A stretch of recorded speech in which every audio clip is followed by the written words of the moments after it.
तो अभी तक हमने देखा था कि जो क्लासिफिकेशन था ड्रग्स का वो कौन किस हिसाब से वो ड्रग्स काम कर रही है, कौन से रिसेप्टर्स के ऊपर काम कर रही है, उस हिसाब से था।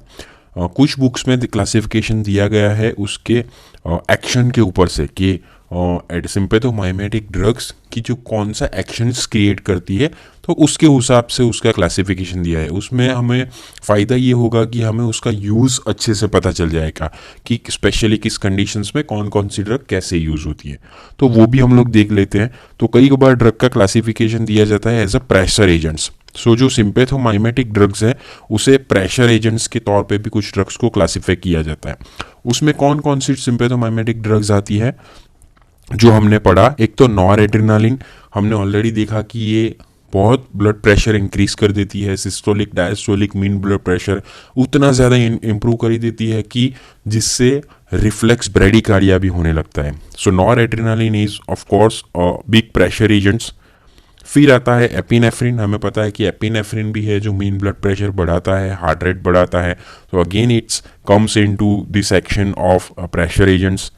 एक दूसरा इंपॉर्टेंट है दैट इज डोपामिन। सो ये सब जो ड्रग्स हैं वो प्रेशर बढ़ाते हैं। अब कैसे किस सिचुएशंस में यूज़ करते हैं हम लोग देखते हैं।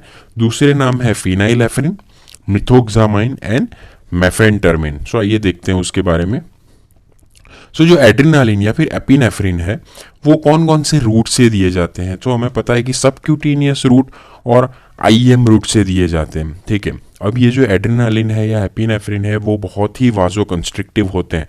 सो नॉर एपिनेफ्रिन आप सोच के लीजिए कि कितना ज़्यादा वाजो कंस्ट्रिक्शन करता होगा। अगर एड्रेनालिन ही इतना सॉलिड है, उतना सॉलिड है कि वाजो कंस्ट्रिक्टर इतने एक्शन है, इसलिए हमें उसको डाइल्यूट करना पड़ता है, ठीक है। सो डाइल्यूट करके हमें देना पड़ता है ये नॉर एपिनेफ्रिन और एपिनेफ्रिन को, और डिपेंडिंग अपॉन द सिचुएशन हमें यूज़ करना पड़ता है। अभी ये जो सबक्यूटेनियस रूट और आईएम रूट से हमें सिस्टमिक एक्शंस ये एड्रेनालिन की देख सकते हैं, और हमें जैसे पता था कि इसको हम लोग कंबाइन करते हैं लोकल एनेस्थेटिक्स के साथ। सो लोकल एनेस्थेटिक ड्रग्स के साथ अगर हम लोग कंबाइन करते हैं एपिनेफ्रिन को या फिर ऐसे वाजो कंस्ट्रिक्टर को, तो उससे हमें फ़ायदे होते हैं। हम रिवाइज कर लेते हैं कि मेनली 3 एडवांटेज होते हैं। एक तो लोकल वाजो कंस्ट्रिक्शंस की वजह से वहाँ पे हमें ब्लड लेस फील्ड मिलता है जिसके ऊपर हम लोग ऑपरेट कर सकते हैं। दूसरा चीज़ उसका अब्जॉर्प्शन जो है वो कम होता है, so decrease absorption of a drug. So उसकी जो सिस्टमिक साइड इफ़ेक्ट्स हैं ड्रग की वो कम हो जाती है। और तीसरा चीज़ है कि धीरे धीरे अब्जॉर्प्शन होने की वजह से जो ड्यूरेशन ऑफ एक्शन है वो बढ़ने लगता है। सो ड्यूरेशन ऑफ एक्शन ऑफ जो लोकल एनेस्थेटिक है वो इंक्रीज हो जाता है, ज़्यादा देर तक वो काम करती है। तो इसीलिए हम लोग लोकल एनेस्थेटिक्स को ऐसे वाजो कंस्ट्रिक्टर्स के साथ कंबाइन करके यूज़ करते हैं, ठीक है। नॉर एड्रेनालिन है वो अब ज़्यादा उसका यूज़ नहीं होता है, लेकिन जब भी हम लोग देते हैं तो बहुत ध्यान रखना पड़ता है। हमने जैसे बात किया था कि अगर आईवी लाइन से दे रहे हैं तो अगर वो एक्स्ट्रा विजेट हो गया तो बहुत ही वाजो कंस्ट्रिक्शन हो जाएगा, टिश्यू नेक्रोसिस, बहुत एक्सक्रूशिएटिंग पेन होगा। तो उस सिचुएशंस में हमें जो अल्फा ब्लॉकिंग ड्रग्स काफ़ी यूज़ कर सकते हैं। आइसोप्रिनालिन है वो सबलिंगुअल भी दिया जाता है, आईएम रूट से भी दिया जाता है, आईवी इन्फ्यूजन करके भी दिया जाता है। सो ये जो आइसोप्रिनालिन है अभी उसका यूज़ बहुत ही लिमिटेड है बिकॉज उसका नॉन स्पेसिफिक एक्शन है। वो बीटा 1 के ऊपर भी काम करता है, बीटा 2 के ऊपर भी काम करता है। सो नॉन स्पेसिफिक एक्शन है, तो अगर एक का रिस्पॉन्स लेने जाएंगे तो दूसरा साइड इफ़ेक्ट्स हो जाएगा। ओके, तो इसीलिए वो हम ज़्यादा स्पेसिफिक ड्रग्स का यूज़ करते हैं।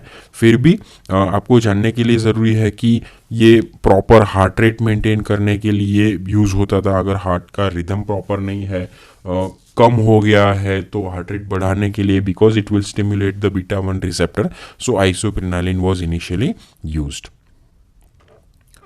अभी हम लोग एक इम्पॉर्टेंट ड्रग्स के बारे में जानेंगे जिसके ऊपर से काफ़ी सारे आपको शॉर्ट क्वेश्चंस या फिर शॉर्ट नोट्स पूछे जाते हैं ये चैप्टर में से, और वो है डोपामिन।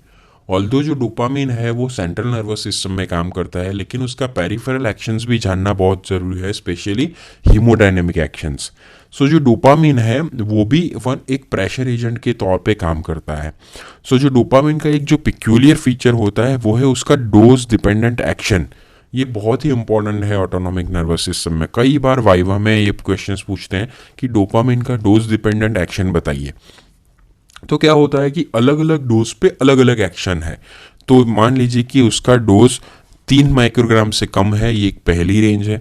अगर आपने 3 माइक्रोग्राम से 10 माइक्रोग्राम के बीच में उसका उसका डोज दिया, और अगर आप डोज बढ़ा देते हैं मोर देन 10 माइक्रोग्राम, तो हर एक इंक्रीज डोज के ऊपर उसका एक्शन डिफरेंट आएगा। कैसे आएगा हम देखते हैं।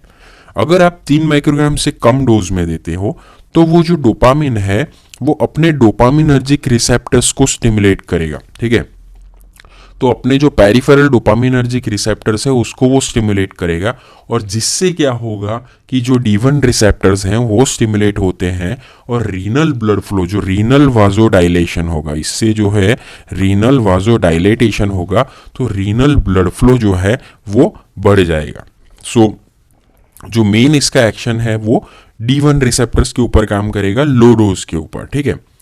अगर आप डोज थोड़ा बढ़ाते हो, 3 से 10 माइक्रोग्राम तक करते हो, तो क्या होगा कि आपको ये D1 एक्शन तो मिलेगा, लेकिन साथ में एक एडिशनल एक्शन आपको मिलेगा, वो है बीटा 1 स्टिमुलेशन। तो अब क्या होगा कि बीटा 1 का स्टिमुलेशन होने से कंट्रैक्टिलिटी ऑफ हार्ट बढ़ेगा, फोर्स ऑफ कंट्रैक्शन बढ़ेगा, जिससे कार्डियक आउटपुट बढ़ जाएगा, और वो कार्डियक आउटपुट जो बढ़ा हुआ है उससे अच्छा टिश्यू परफ्यूजन होगा, और साथ ही साथ रीनल ब्लड फ्लो भी बढ़ जाएगा।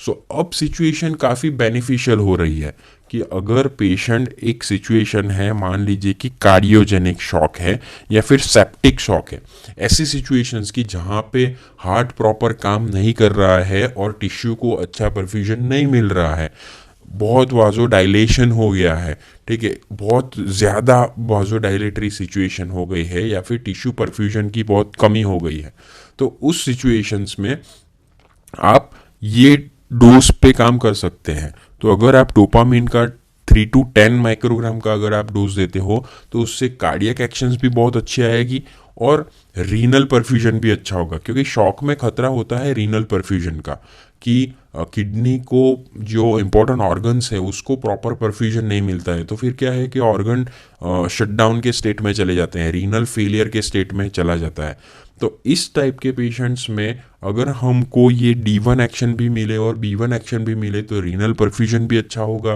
रीनल ब्लड सप्लाई भी अच्छा होगा, इससे हम लोग रीनल शटडाउन भी कम कर सकते हैं, रीनल फेलियर भी कम कर सकते हैं, और हार्ट भी अच्छा पंपिंग करने लगेगा। सो दोनों एक्शन हमें मिल जाएगा। तो ये बहुत ही बेनिफिशियल एक्शन है, बहुत ही बेनिफिशियल डोज है, इसका जो मॉडरेट डोज है वो।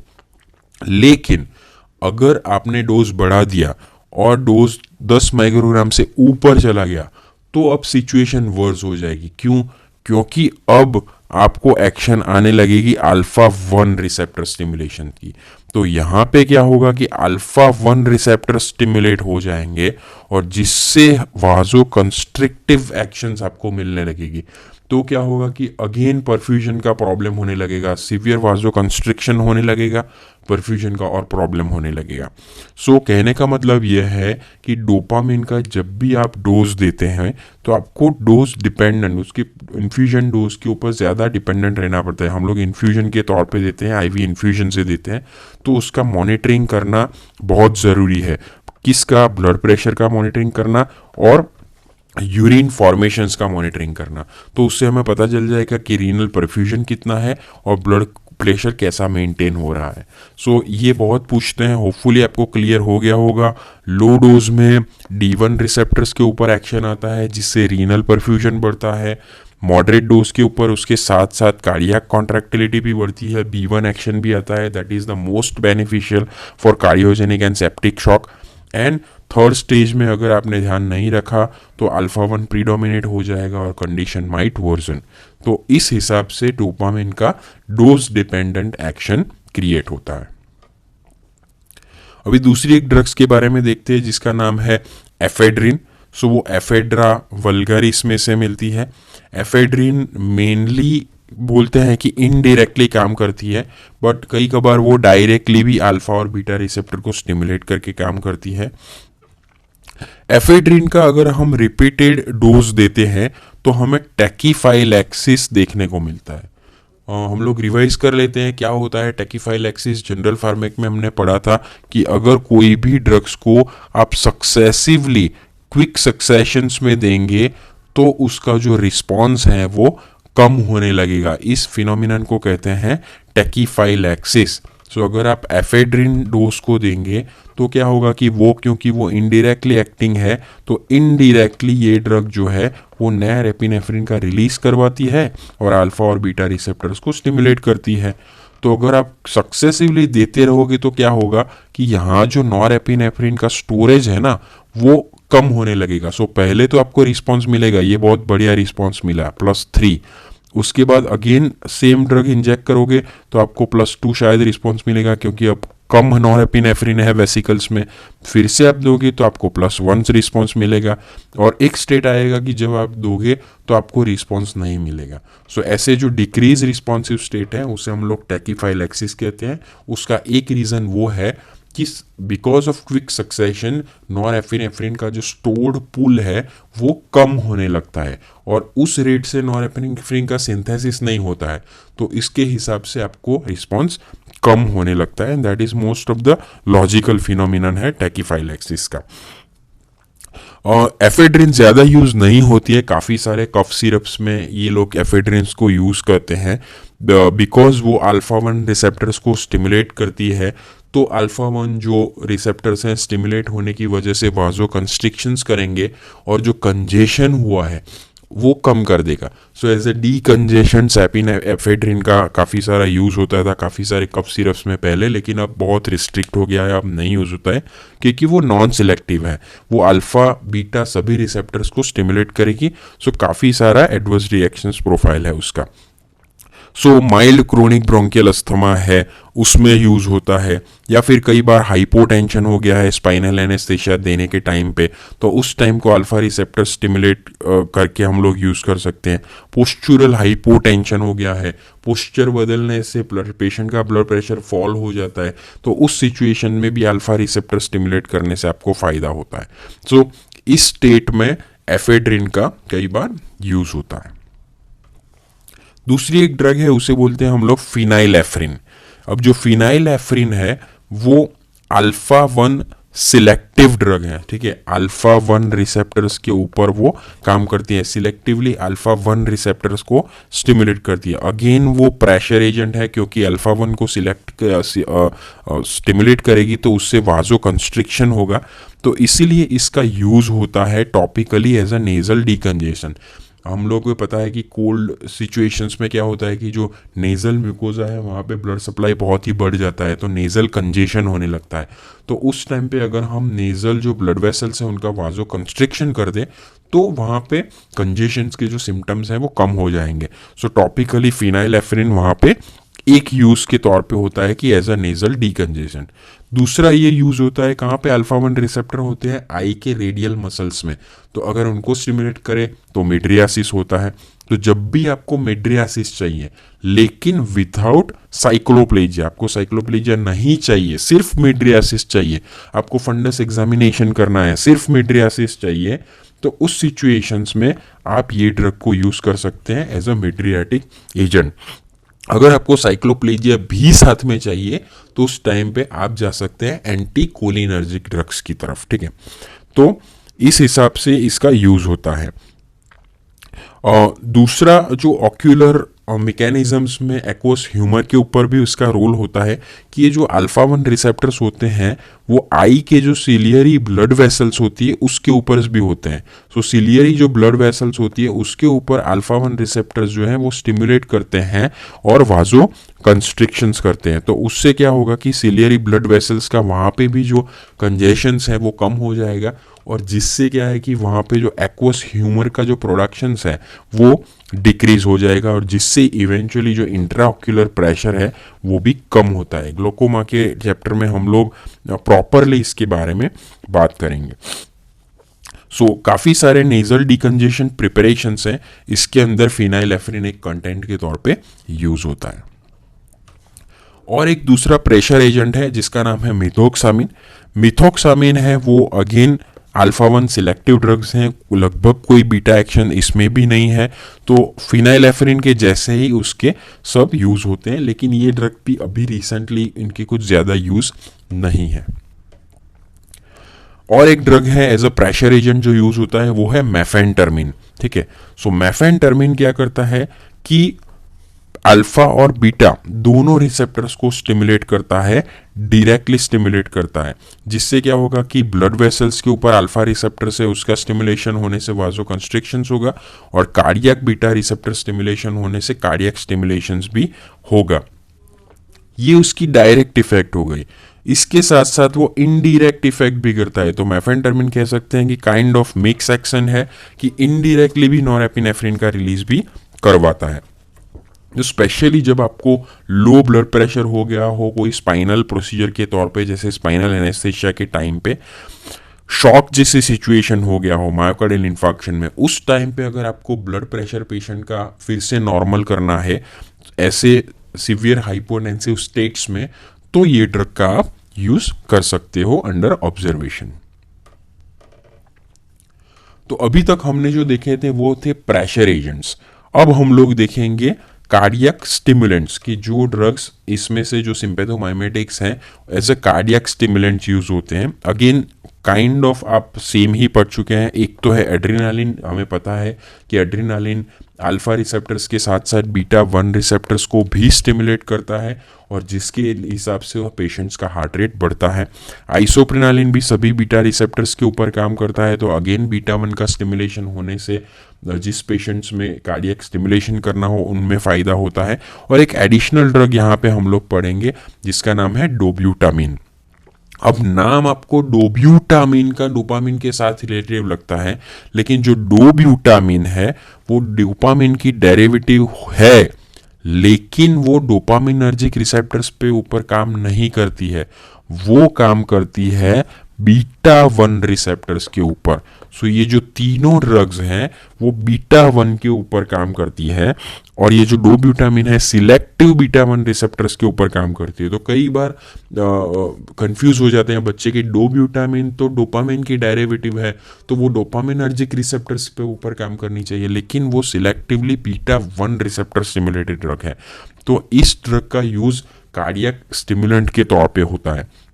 तो जब भी ऐसी सिचुएशन होती है कि जहाँ पे आपके मायोकार्डियल फाइबर्स पंपिंग नहीं कर सकते हैं, तो ऐसे पंप फेलियर वाली सिचुएशंस में आप लोग इस ड्रग्स को यूज कर सकते हैं शॉर्ट टर्म मैनेजमेंट के लिए। ठीक है, तो short term management of pump failure जैसे एमआई में होता है, मायोकार्डियल इंफार्क्शंस में, या फिर कार्डियक सर्जरी में, या फिर सिवियर कंजेस्टिव हार्ट फेलियर जहाँ पे हार्ट का पंपिंग नहीं हो रहा है, तो शॉर्ट टर्म आपको हार्ट पंप करने के लिए ऐसी ड्रग्स का यूज कर सकते हैं। और एड्रेनालिन और आइसोप्रेनालिन की कंपैरिजंस में डोब्यूटामिन है उसका एरिथमोजेनिक पोटेंशियल कम है। क्यों? क्योंकि एड्रेनालिन जो है, जो भी ड्रग्स बीटा 1 रिसेप्टर्स को स्टिमुलेट करेगी तो वो हार्ट रेट भी बढ़ाएगी, और बिकॉज हार्ट रेट बढ़ाती है तो चांसेस है कि पेशेंट्स का रिदम बिगड़ सकता है, पेशेंट टैकी एरिथमियाज में जा सकता है। तो उस सिचुएशंस में एड्रेनालिन जो है वो ऐसा प्रीडिस्पोज करती है, उसमें काफ़ी केसेस होता है कि पेशेंट्स टैकी एरिथमिया में चला जाता है, लेकिन वो चांसेस डोब्यूटामिन में कम होता है। इसीलिए आपको शॉर्ट टर्म कार्डियक स्टिमुलेशंस करना है तो आप कई सारे इंटेंसिव केयर में देखेंगे कि डोब्यूटामिन का इन्फ्यूजन ही पेशेंट को चल रहा होता है। एक और यूज है, जैसे हमने देखा था कि बीटा 2 का स्टिमुलेशंस करते हैं, तो बीटा 2 का स्टिमुलेशन करने की वजह से ये जो सिंपैथोमाइमेटिक ड्रग्स हैं वो ब्रोंकोडाइलेटेशंस करती हैं। तो एज अ ब्रोंकोडाइलेटर्स भी ये सिंपैथोमाइमेटिक ड्रग्स यूज होते हैं। कौन कौन से ड्रग्स यूज होते हैं? आइसोप्रेनालिन ऑब्वियसली, लेकिन ज़्यादा यूज अब नहीं होता है क्योंकि वो नॉन स्पेसिफिक है, वो बीटा 1 को भी स्टिमुलेट करेगी और बीटा 2 को भी स्टिमुलेट करेगी। सो यहाँ पे ब्रोंकोडाइलेटरी इफेक्ट तो मिलेगी, लेकिन साथ में बीटा 1 स्टिमुलेशन होने की वजह से आपको हार्ट रेट बढ़ेगा, पेशेंट को पाल्पिटेशन होगा। ठीक है, सो ये कुछ एरिथमोजेनिक पोटेंशियल होगा, तो ये कुछ नेगेटिव थिंग्स भी होगी। तो इसलिए बेटर है कि आप ऐसी ड्रग्स दे जो बीटा 2 को स्पेसिफिकली स्टिमुलेट करती हो। सो सिलेक्ट बीटा 2 रिसेप्टर्स को स्टिमुलेशन करे, वो ड्रग्स अच्छी है ब्रोंकोडाइलेशंस करने के लिए। अस्थमा वाले पेशेंट्स में, सीओपीडी वाले पेशेंट्स में, ऐसे पेशेंट्स में कि जहाँ पे ब्रोंकस नैरो हो गया है, ब्रोंकियल सिक्रीशंस बढ़ गए हैं, ब्रोंकस नैरो हो गया है, तो उसमें ब्रोंकोडाइलेशंस करने से पेशेंट्स को काफ़ी रिलीव मिलता है। तो उस हिसाब से इस पेशेंट्स में, अस्थमा सीओपीडी वाले पेशेंट्स में, ऐसी जो ड्रग्स हैं जो बीटा 2 रिसेप्टर्स को सिलेक्टिवली स्टिमुलेट करती हैं वो बहुत बेनिफिशियल है। इसके बारे में पूरा अस्थमा वाले टॉपिक में पढ़ेंगे, लेकिन अभी यहाँ पे आप याद रख सकते हैं कि साल्ब्यूटामोल, टर्ब्यूटालिन, साल्मेटेरोल, फॉर्मेटेरोल, बाम्ब्यूटेरोल, ये जब जो ड्रग्स हैं वो सिलेक्टिव बीटा 2 रिसेप्टर्स को स्टिमुलेट करती हैं। लेकिन अगर मैं पूछूं कि इस बीटा 2 रिसेप्टर स्टिमुलेटरी ड्रग्स अगर हम अस्थमा में देते हैं तो पेशेंट को क्या साइड इफेक्ट होगी, आप रिसेप्टर्स के ऊपर से लॉजिकली एक्सप्लेन कर सकते हैं? तो आपको सोचना है कि बीटा 2 रिसेप्टर्स और कहाँ पे है। Beta 2 receptors blood vessels of skeletal muscles में होते हैं, और आप बीटा 2 रिसेप्टर्स का स्टिमुलेशंस करते हो तो वो डायलेट होते हैं और आपको ट्रेमर देखने को मिलते हैं। ठीक है, so as a side effect एक हो गया, ट्रेमर देखने को मिलते हैं। यही जो बीटा 2 रिसेप्टर्स हैं वो मेटाबॉलिक स्टिमुलेशंस भी करते हैं, ग्लूकोज प्रोडक्शंस भी बढ़ाते हैं, सो वो मेटाबॉलिक साइड इफेक्ट प्रोफाइल भी रहती है। सो ये कुछ चीज़ें आप लॉजिकली एक्सप्लेन कर सकते हो कौन से रिसेप्टर को स्टिमुलेशन करने से क्या इफेक्ट होती है। सो बीटा 2 का स्टिमुलेशंस करने से ब्रोंकोडाइलेटेशंस होता है, वाजोडाइलेटेशंस होता है, और एक एडवांटेज होता है, हमें पता है कि यूट्रस के स्मूथ मसल्स में भी बीटा 2 रिसेप्टर से हमने उसका क्लिनिकल इम्प्लीकेशंस देखा था, और प्री टर्म लेबर को डिले करने के लिए भी ये ड्रग्स यूज की जाती है। ठीक है, तो कार्डियक स्टिमुलेशन ज़्यादा नहीं होता है बिकॉज बीटा 1 का एक्शन नहीं होता है, तो इस हिसाब से हम लोग यूज़ करते हैं, ब्रोंकियल अस्थमा में यूज़ करते हैं, प्री मैच्योर लेबर जो होता है उसको डिले करने के लिए यूज़ करते हैं ऐसे बीटा 2 स्टिमुलेंट्स। और एक सिचुएशन है और एक चीज़ इंपॉर्टेंट है, मैं आपको बताना चाहता हूँ कि जब भी आप ये बीटा 2 रिसेप्टर स्टिमुलेटरी ड्रग देते हैं तो क्या होता है कि ये जो ड्रग्स हैं वो पोटेशियम का जो लेवल ब्लड में है वो कम करती है। कैसे? ये जो ड्रग्स हैं वो पोटेशियम को सेल के अंदर ले जाती है, ये जो पोटेशियम है वो सेल के अंदर चला जाता है। तो अगर हम लोग सिंपैथेटिक स्टिमुलेशन करते हैं, बीटा 2 का स्टिमुलेशंस करते हैं, तो वो पोटेशियम को ब्लड के अंदर से सेल के अंदर चला ले जाएगा। सो हाइपर कैलेमिक सिचुएशंस को अगर आपको कम करना है तो उसमें ये बेनिफिशियल है। तो हाइपर कैलेमिक कोई भी सिचुएशन होती है उसमें बीटा 2 स्टिमुलेटरी ड्रग्स काफ़ी बेनिफिशियल है। इस स्टेट में इंसुलिन भी काफ़ी बेनिफिट है। इंसुलिन का भी सेम काम है कि वो जो पोटेशियम लेवल है वो ब्लड में कम करेगा, वो सेल के अंदर ले जाएगा पोटेशियम को। ठीक है, तो हाइपर कैलेमिक सिचुएशंस में भी, जैसे हाइपर कैलेमिक पैरालिसिस होता है, उस सिचुएशंस में भी ये साल्ब्यूटामोल और ये सब जो ड्रग्स हैं वो उसका बेनिफिट होता है।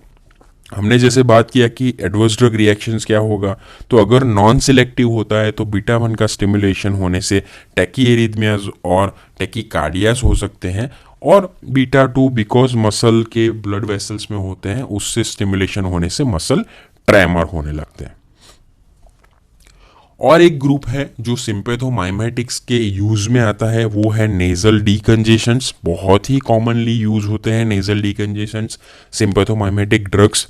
उसके नाम हम लोग देखते हैं तो एक हमने देख लिया है जैसे फिनाइलेफ्रिन, वो अल्फा 1 रिसेप्टर्स का सिलेक्टिव स्टिमुलेशन करता है और नेजल ब्लड वेसल्स को कंस्ट्रिक्ट कर देता है, नेजल कंजेशन कम कर देता है। दूसरा नाम है जाइलोमेटाजोलिन, ऑक्सीमेटाजोलिन, नेफाजोलिन, शूडोएफेड्रिन एंड फिनाइल प्रोपेनोलेमाइन। ये सब ड्रग्स रूटीन में काफ़ी यूज होते हैं, उसके काफ़ी सारे प्रोडक्ट्स का एडवर्टाइजमेंट्स भी आता है। ठीक है, तो टॉपिकल सॉल्यूशंस के फॉर्म में उसको अप्लाई किया जाता है। नेजल स्प्रेज भी आते हैं, ऑट्रेविन नेजल स्प्रे का आपने नाम सुना होगा, ब्रांड नेम। आप देखना कि उसमें क्या है, जाइलोमेटाजोलिन, ऑक्सीमेटाजोलिन, यही सब ड्रग्स होती हैं कि जो नेजल स्प्रे के तौर पे टॉपिकली अप्लाई की जाती है, तो टॉपिकल लोकल लेवल पे वासो कंस्ट्रिक्शंस करके कंजेशन कम करते हैं।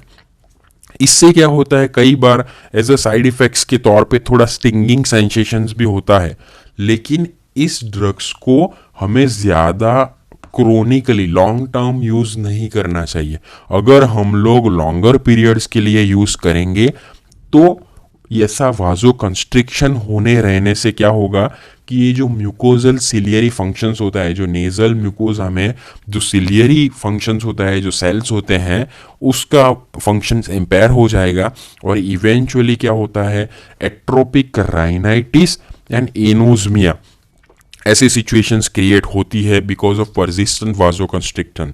तो ये कई बार एमसीक्यू के तौर पे आपको पूछा जाता है, नीट पीजी में भी पूछते हैं कि ऐसी लोकल वाजो कंस्ट्रिक्टिंग दवाइयाँ यूज़ करने से लॉन्ग टर्म पे क्या साइड इफेक्ट्स होता है।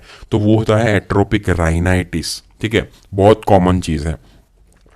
कई कबार नोज में से ड्रग्स सिस्टमिक सर्कुलेशन में भी चली जाती है और सिस्टमिक सर्कुलेशन में जाने से आप सोचिए कि अल्फा 1 का स्टिमुलेशन होगा तो क्या होगा, वाजो कंस्ट्रिक्शन होगा, तो पेशेंट का ब्लड प्रेशर राइज हो जाएगा। ठीक है, सो ऐसा पेशेंट अगर ऑलरेडी ब्लड प्रेशर की तकलीफ है, अगर आप नेजल ड्रग्स दे रहे हो तो उसका सिस्टमिक अब्जॉर्प्शन हो गया तो वो थोड़ा दिक्कत हो जाएगा। सो ऑलरेडी पेशेंट्स हाइपरटेंसिव है, ऑलरेडी कुछ ऐसी दवाइयाँ ले रहा है कि जो हाइपरटेंसिव सिचुएशंस को वर्जन कर सकती है, जैसे एमएओ इनहिबिटर्स जो एंटी डिप्रेशंस दवाइयाँ हैं, डिप्रेशंस वाले पेशेंट को दी जाती है, अगर वो आप देते हो तो आप खतरे में आ जाते हो, पेशेंट्स का जिंदगी खतरे में आ जाता है, ब्लड प्रेशर बहुत बढ़ने लगता है। फिनाइल प्रोपेनोलेमाइन बहुत ही कॉमनली यूज कोल्ड प्रिपरेशंस में एज अ डीकंजेशंट यूज होता है एंड यूएसए में तो इसका use as an appetite suppressants भी होने लगता था, लेकिन काफ़ी सारे उसके रिपोर्ट्स आए एडवर्स ड्रग रिएक्शंस कि इससे हेमरेजिक स्ट्रोक होता है और बिहेवियरल और साइकेट्रिक डिस्टर्बेंसेस भी होता है। इसीलिए जो भी फॉर्मुलेशंस फिनाइल प्रोपेनोलेमाइन यूज़ करते थे उसको बैन कर दिया गया है। ठीक है, सो फिनाइल प्रोपेनोलेमाइन बहुत सारे डीकंजेशंस फॉर्मुलेशंस में था, उसको बैन किया गया है because of those adverse drug reactions profile. दूसरा एक यूज है सिंपैथोमाइमेटिक ड्रग्स का एज एन एनोरेक्टिक। अब ये जो यूज है वो काइंड ऑफ कह सकते हैं कि ऑफ लेबल है, अप्रूव्ड ऑफिशियली यूज नहीं था, लेकिन फिर भी काफ़ी सारी दवाइयाँ उसके ऊपर से बनी और बैन हो गई। क्यों हुआ हम देखते हैं। तो दवाइयाँ जो एज एन एनोरेक्टिक यूज होती थी एज ए सिंपैथोमाइमेटिक ग्रुप की ड्रग्स, जिसका नाम है फेनफ्लुरामिन, डेक्सफेनफ्लुरामिन एंड सिबुट्रामिन। ओके, तो ये जो दवाइयाँ हैं वो क्या करती है कि नॉरएपिनेफ्रिन का जो लेवल है वो बढ़ाती है।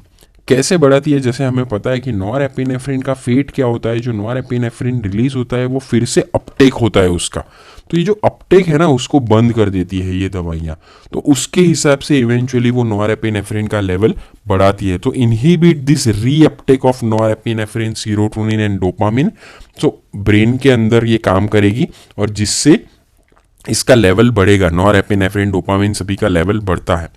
तो फेनफ्लुरामिन और जो डेक्सफेनफ्लुरामिन था उससे क्या काफ़ी सारे ऐसे रिपोर्ट्स हुए कि उससे इकोकार्डियोग्राफिक एबनॉर्मलिटी, ईसीजी में काफ़ी एबनॉर्मलिटी हुई, हार्ट वाल में काफ़ी डिसफंक्शंस हुए, पल्मोनरी हाइपरटेंशन और सडन डेथ्स भी हो गए। तो बिकॉज एज एन एनोरेक्टिक, एनोरेक्टिक मीन्स कि ये लोग यूज़ करते हैं दवाइयाँ जिससे भूख न लगे। ठीक है, तो ऐसी दवाइयाँ जो भूख कम करने के लिए यूज़ होती हैं। सो ओबेस पेशेंट्स में कॉस्मेटिकली ये लोग काफ़ी ब्रांडिंग करते थे इस दवाइयाँ का, तो इससे काफ़ी सारे ऐसे रिपोर्ट्स मिले। फिर आई सिबुट्रामिन और आर सिबुट्रामिन, और इससे भी काफ़ी सारे कार्डियोवैस्कुलर इवेंट्स और डेथ रिपोर्ट हुए।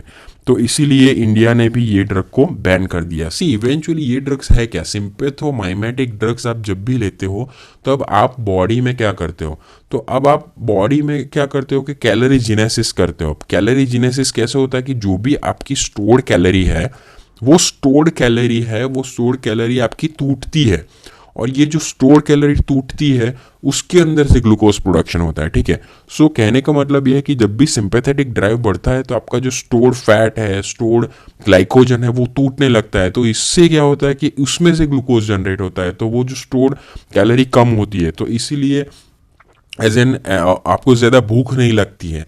एनोरेक्टिक ड्रग्स के तौर पे इस ड्रग को पब्लिश किया गया था और जिसमें से ये काफ़ी सारे एडवर्स ड्रग रिएक्शंस निकले।